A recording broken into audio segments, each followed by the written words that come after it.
Hér mjög einfalt dæmi. 60 volta spenningjafi, DC, það þýðir bara jafnspenna, bara eins og batteri. Þéttið 3 mikrofaröld. Hver spennan yfir þéttin og hver hleðsla þéttisins? Hver fjöldi rafeinda í þéttinum?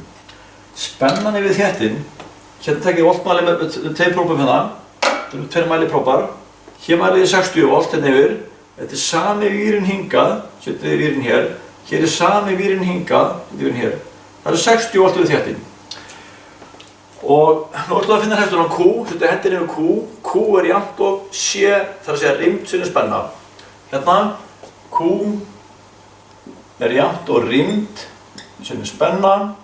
Og þetta eru þá 3 mikrofaröld, 3 sinnum 10 í -7 sinnum spennan hérna, 60 volt hérna, 60 volt, jafnt og þetta 3 sinnum 60 er 180, 180 sinnum 10 í -7 coulomb. Þetta fjöldi rafeinda hérna.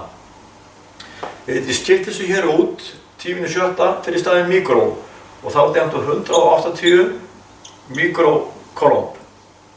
Sama svarið, annars var það gefið upp með veldisvísi, veldin á 10 sem verður bara, og eða mikró. Þannig að margfeldi þar að segja af rýmd sinnum spenna er fjöldi rafeinda í þéttinum. Þetta er eitthvað sem verður alveg að ná. Og já, skulum taka nú dæmi það sem er hliðtengjum 2 þétta.